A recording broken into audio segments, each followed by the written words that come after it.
Another area in which it's okay by itself is the promise to tell the truth.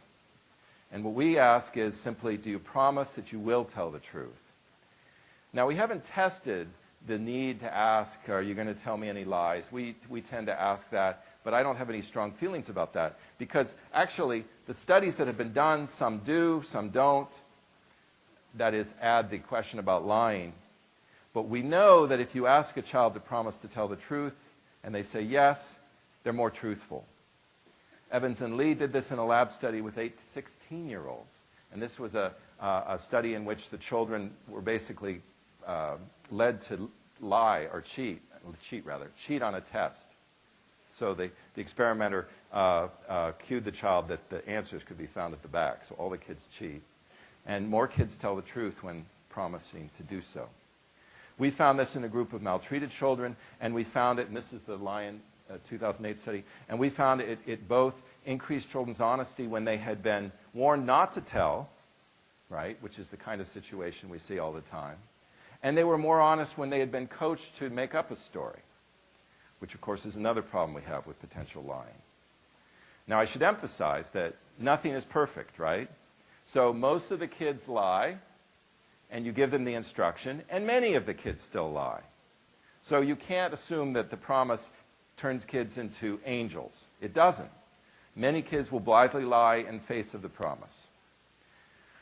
Lyon and Dorado is another study with maltreated kids, very similar findings, and Victoria Talwar has done 2 different studies where she's found the promise improves kids' performance. Now, here's the reason why a promise to tell the truth by itself is a good idea. We don't recommend that you ask the child any questions about their understanding of truth and lie, because research, including a study, the study I just mentioned with maltreated children, did not find a relation between children's understanding of truth and lies and their honesty. And in fact, have we published it? We have a study in Press where we found that younger children are less capable of lying. Right? Lying is actually quite an achievement for children. And that younger children who had no understanding whatsoever of truth and lie were less capable of making a false statement. So if anything, the relation is the opposite of what lawyers would think. If you don't know the definition of truth and lie, you're less likely to tell a lie. And actually, once you just think about it a little bit, you realize, of course, that's true, right? Adults are great at defining lies, and we're great at lying. Oh, one amusing thing is, when you ask parents about their kids, you say, does your child lie more now that they're older? And parents endorse the fact that children lie less as they grow older. And the truth is, kids lie more. And you know what's going on, right? Parents aren't detecting their child's lies. Kids are better at lying, so parents think they're lying less. I just had a frightening thought about my daughter and what she really must have done when she was overseas. Okay, we'll get back to that. So only ask truth-lie questions if it's absolutely necessary. And why is it absolutely necessary? Well, in some jurisdictions, DAs insist on the truth-lie questions.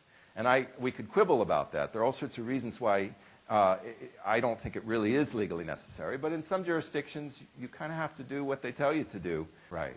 And I'll repeat the question.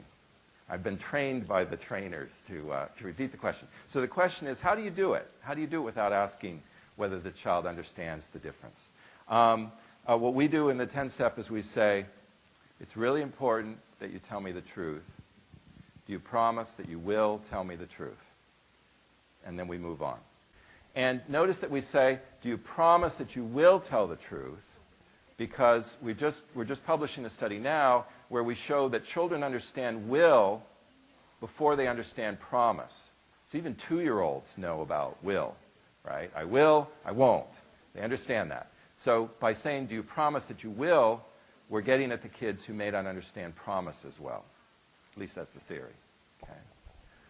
Okay, so you don't need to ask the questions about whether they understand. You just ask them to do it. All right.